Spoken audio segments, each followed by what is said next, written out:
day. You got a big issue for me?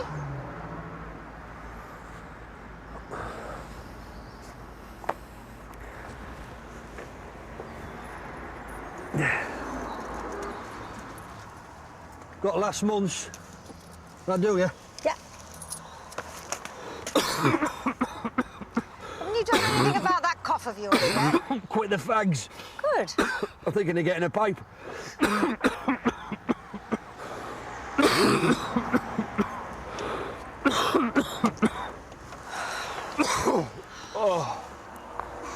There you go. Cheers.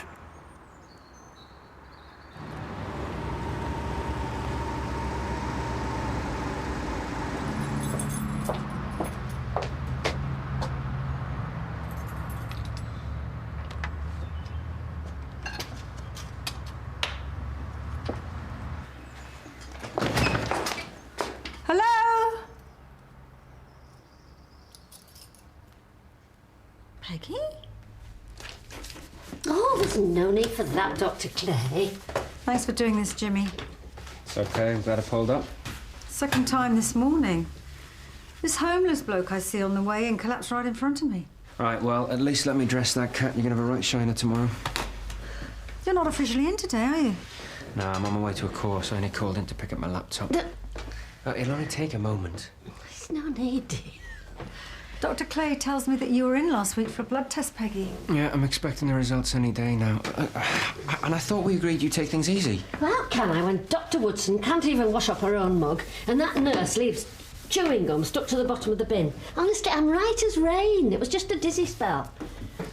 Come on then, I'll take you home. I won't be long. All done. Dr. Clay always has the tidiest office, don't he, dear? And the cleanest mug. A sweet talker. Now, you phone the surgery the first sign of any more dizziness.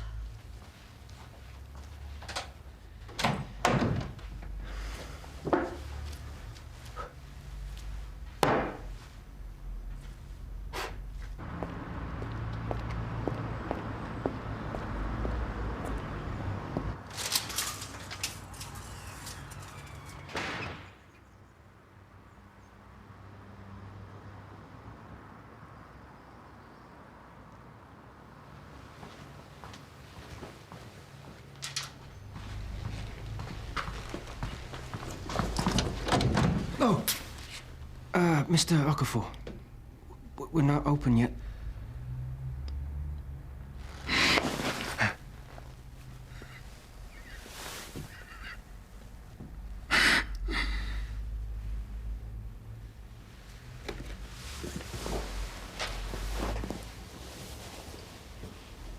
Your son was a great lad, Lucas. I'm very sorry. Was he driving?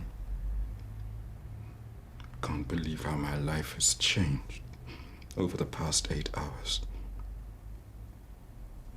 He was a passenger. The driver walked away, as they say. You've been to St. Phil's? All night. Paul loved cars. And he doesn't even own one. Not this. He looked up to you, of course. He wanted to be a doctor. I tried to put him off. He'd been accepted to do medicine, you know.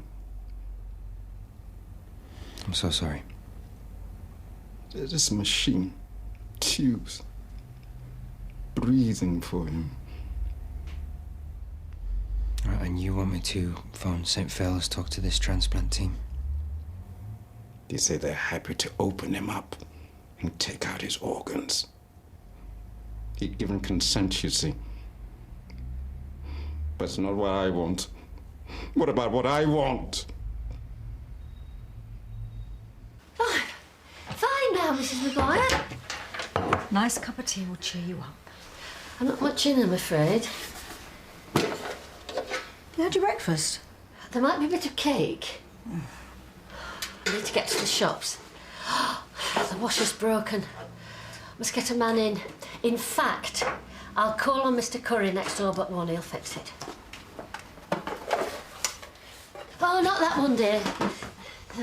say, there must be a small fortune in there. That's not safe, Peggy. That's my bingo winnings. I've not had a chance to get to the bank.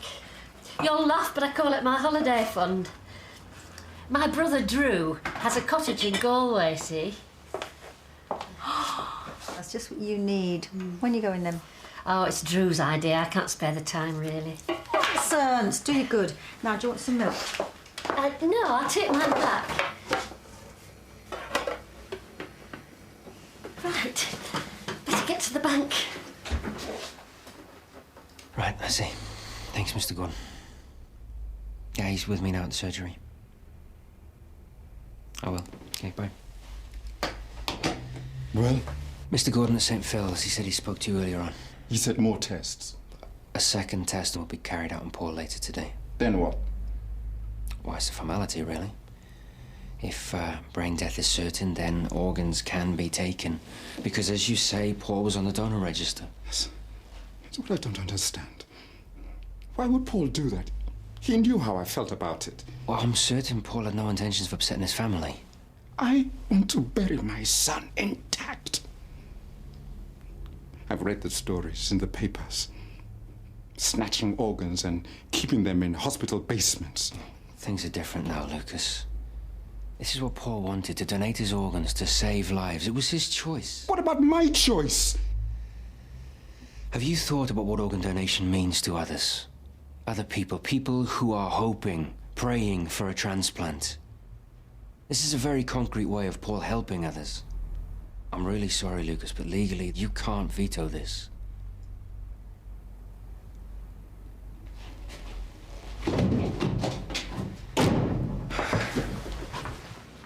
Lucas, wait. Look, you're upset. Just take a few minutes. I won't let them. They can't have him.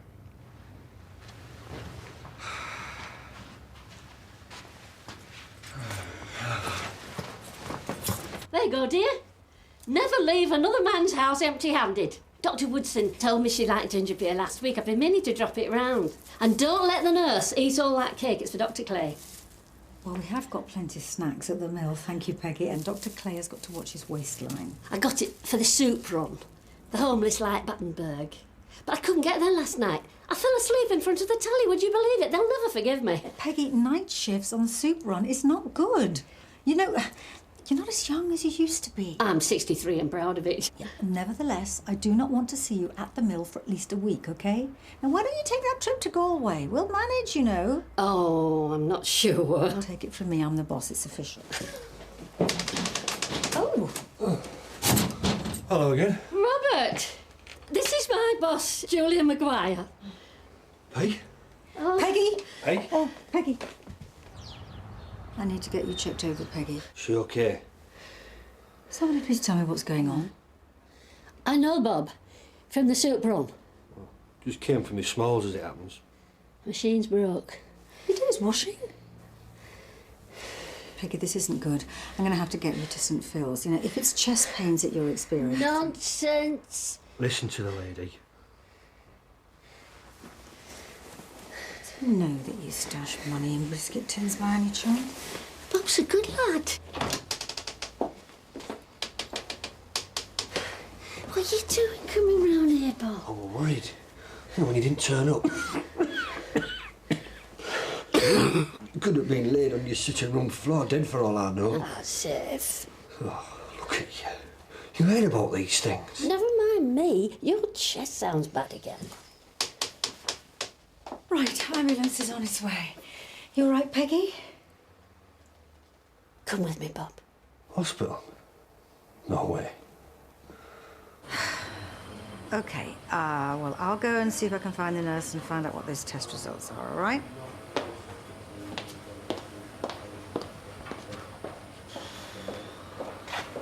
Get into bed then. Tests, tests, tests. It's you they should be looking at with your chest, not me. So why did you miss the soup run? Oh, I dozed off in front of the telly. It's not my fault you lot keep unsociable hours. Bob, just let a nurse check you out, would you? It won't take a minute. Pig, you're poorly. You could have pneumonia. What then, eh? Don't go back out there. Check in here, get yourself well again, and then come back to my place. There's a bed there for you. You're sick.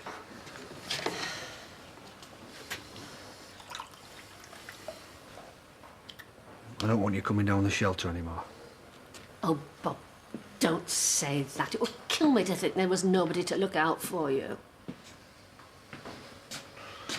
Come on. 4-2 winks can't hurt.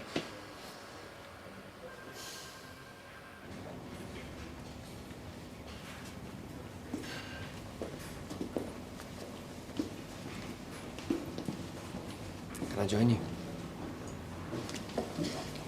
I don't know what to think anymore. I've been up to his room. Can't go in. You must be feeling quite helpless. Is Paul's mother? She's on her way over from Ghana. She'll stay at her sister's. It'll be 2 years since she's seen Paul. This is going to be terrible for her. Well, you two will need to face this together. Found this in reception. Isn't it amazing what they can do? Give people hearts, kidneys, they can do all that. But they can't give Paul back to me. I'm sure the staff here would have done everything they could when Paul was brought in. You think so? Of course. And the paramedics at the scene. No doctor wants to lose a patient, Lucas, especially one so young. Maybe. But maybe it's in their interest not to try too hard. Hmm? What do you mean? Black people in the UK are much more likely to need a kidney transplant than the general population. What's to stop them letting the donors slip away, turning a blind eye so that someone on a list gets a kidney? You don't really believe that, do you?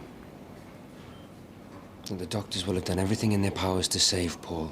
He put himself on the register, Lucas. And if it were Paul who had needed a transplant, wouldn't you hope a donor could be found? Talk to the transplant coordinators. They're here to help you through this.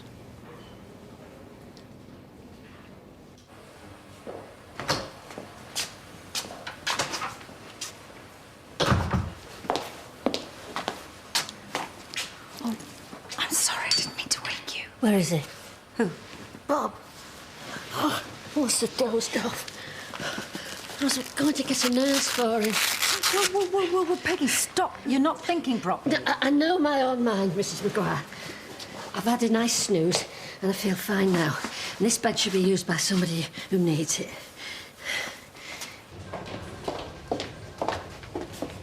Peggy's concerned that he's out there on the streets with pneumonia. I'm concerned that she's in an empty house with no food and she's running herself ragged looking after charity cases.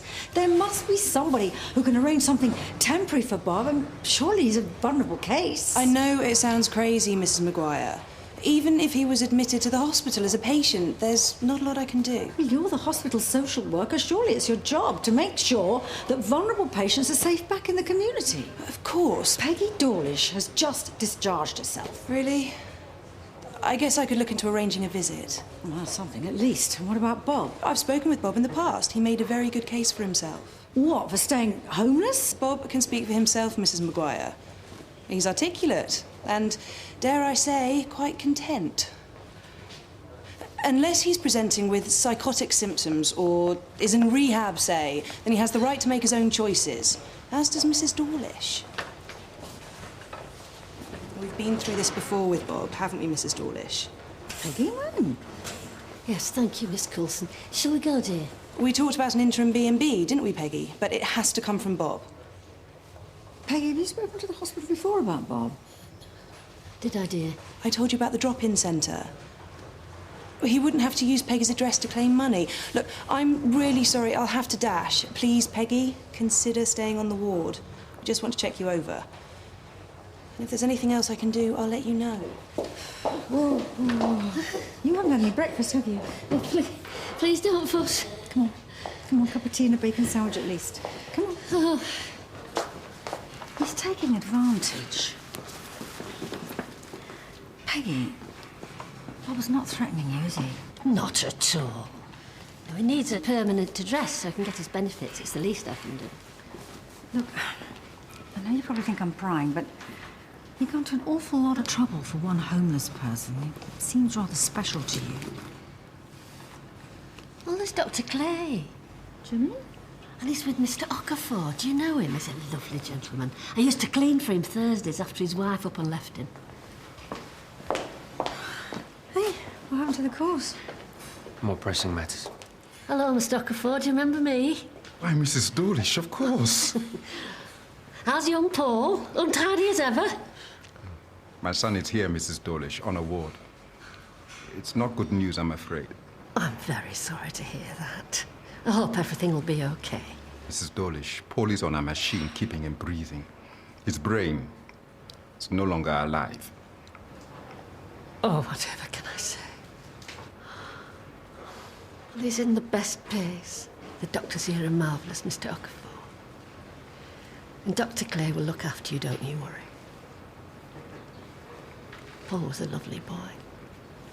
So bright. And generous, too. You did a fine job of raising him. Thank you, Peggy. What about you? You feeling worse? Well, they've admitted her, but she's insisting on going home. No, I'm all right, Dr. Clay. I'm just trying to see to a little family matter. And stubborn as pie.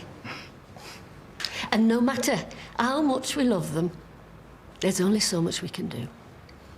Breaks your heart. God bless.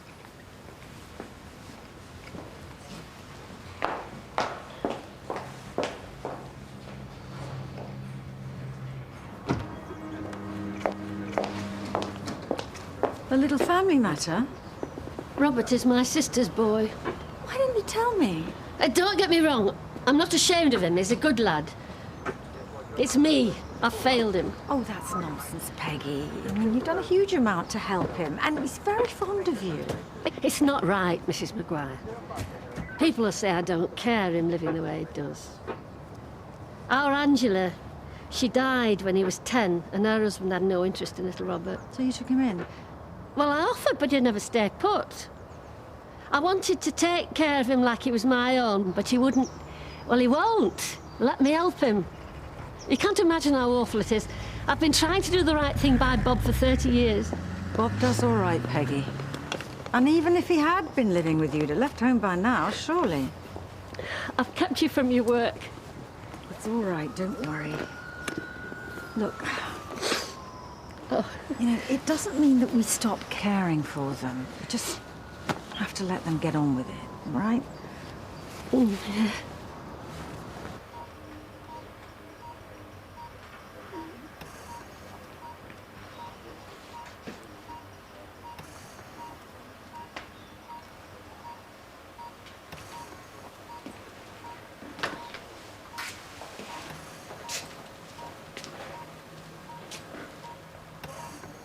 Paul should have been saving people as a doctor.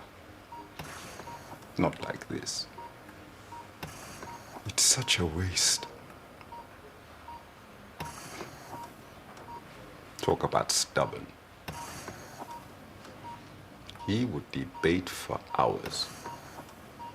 Talk me down. Had an answer for everything. Sounds like a normal teenager. And he would never clean his room. Poor Peggy Dawlish, what she had to put up with. Week-old takeaway cartons left under the bed. And she was obviously very fond of him.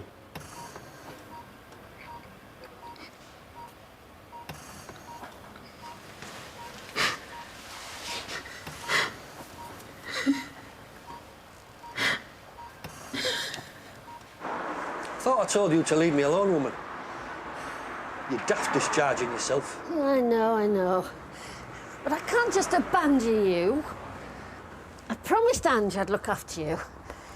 And it looks like I might be laid up for a while. Serious, then? I don't know yet. Anyway, it's not for you to worry about. Look at you. You're so grown up. Seems like yesterday you were in short trousers. I drove you mad then, Peg. Nothing changes.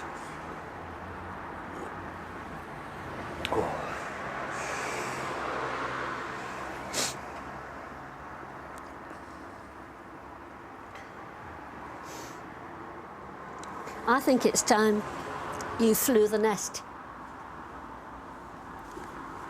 How do you mean? It hurts me seeing you like this on my own doorstep. I think it's time you moved on. Maybe somewhere with better air for your chest. There's £200 in there. I'm not having that. It's not charity. You consider it inheritance. I want you out of town. You sound like the sheriff. Even the homeless need a holiday, dear. Well, I suppose I could do Amsterdam. Amsterdam? That's no respite. You have an uncle in Ireland. He could put you up. Uncle Andrew. Palm me off onto him for a bit, eh? Look, if I take it, you stop doing the soup run. You get me? Deal.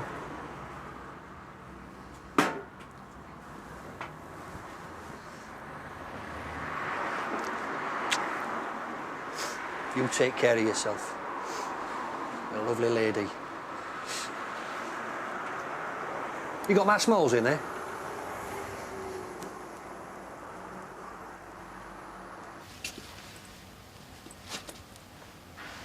That transplant doctor. I'll talk to him now. He's on his way. Just a discussion, you understand? Of course. Look, there is counselling available here and at the mill if you need to talk. It's going to be very tough. Thank you. But no. I have my church, my faith.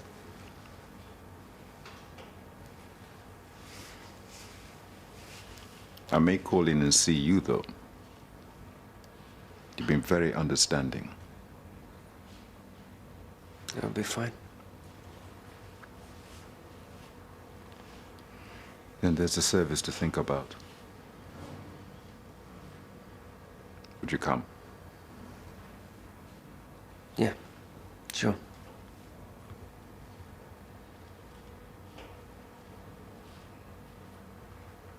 You wanted to see me? Hey, you okay? Yeah. Been a bit of a morning by all accounts. On a day's work. Mr. Okafor's less troubled now. He's more resigned to things going ahead. You did really well there, Jimmy. Actually, I'm a bit worried about Peggy Dawlish. I dropped her off at home after the hospital and she promised she would come back for results, but she's not here. She's not answering her phone. Why do you think sometimes maybe we try too hard? She may only be resting. I think I might know where she is. Do you mind hanging on for a bit? Sure. I'll wash a few mugs, empty the Hoover.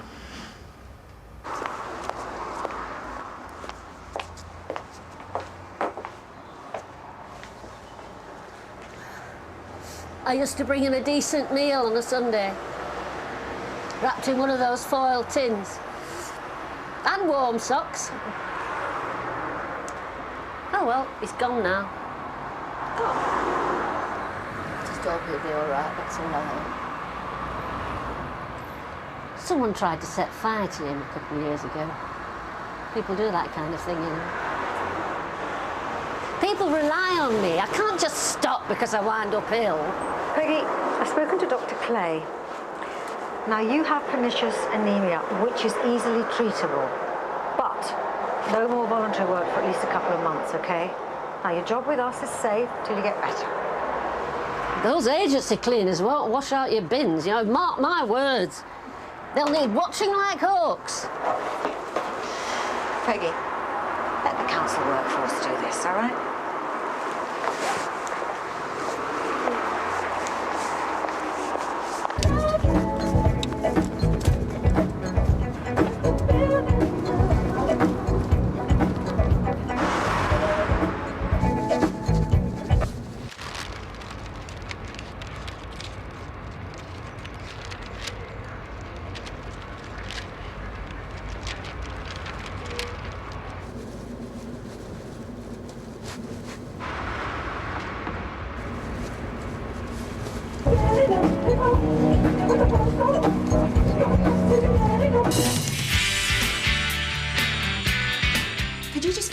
water for me? I'm just going to the car to get the fish.